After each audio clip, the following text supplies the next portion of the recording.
Hello Earth, welcome back to my channel. My name is Mars Manson and today we are going to be reading another creepy encounter story. Today's story is off of Reddit Let's Not Meet, and we are reading That One Time My Friend and I Were Nearly Abducted as Children by Misnominal.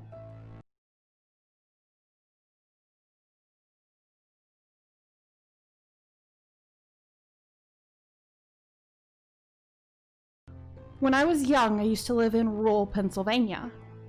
Where I lived wasn't quite suburbs, but the houses were all within walking distance of each other, and we knew nearly all of our neighbors.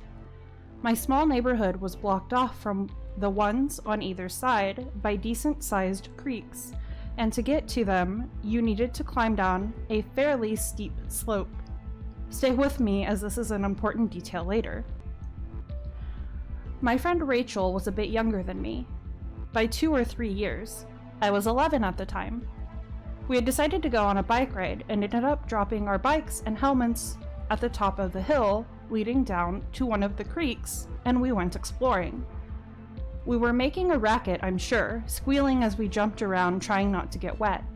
We noticed bubbles in the water and became concerned for the swans that lived down at the other end of the creek in the pond. Out of nowhere, we heard a man chuckling, and he was standing at the top of the hill above near where we were standing.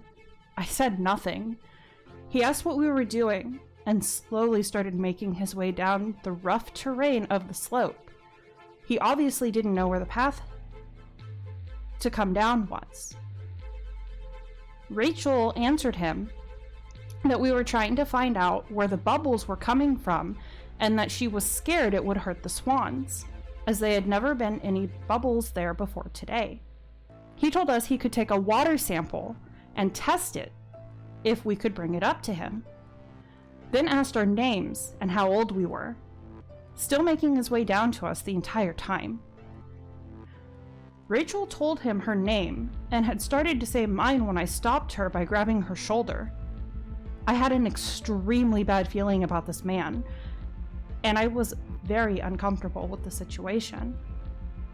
I perked my head up, looking off to the side, and said, "Did you hear that, Rachel? I think your mom is calling us."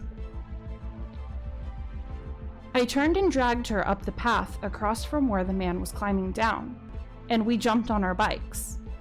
I noticed this man's car parked next to where our bikes were. Our helmets were missing. We heard the man scrambling after us, screaming that he hadn't heard anything. We started pedaling back towards my house, as Rachel lived in a different neighborhood, and the man started following us in his car after he finally reached the top, still trying to get us to talk to him. So I turned off into my uncle's yard where I saw my cousin out cutting the lawn and yelled for him. He was a big dude, 16 or so at the time, and the man in the car burnt rubber speeding off when he saw we were no longer alone. We ended up calling the police, and we were not the first girls that he had the same issue with a man of that description and the car that day. So, to the man who tried to kidnap me and my friend, let's not ever meet again. I hope that you guys enjoyed that story as much as I did. Remember, all of our author's information is linked in the comment section down below. Be sure to go show them all of our spooky family love. I hope that you guys have an amazing week, and I will see you in the next one. Remember, stay spooky.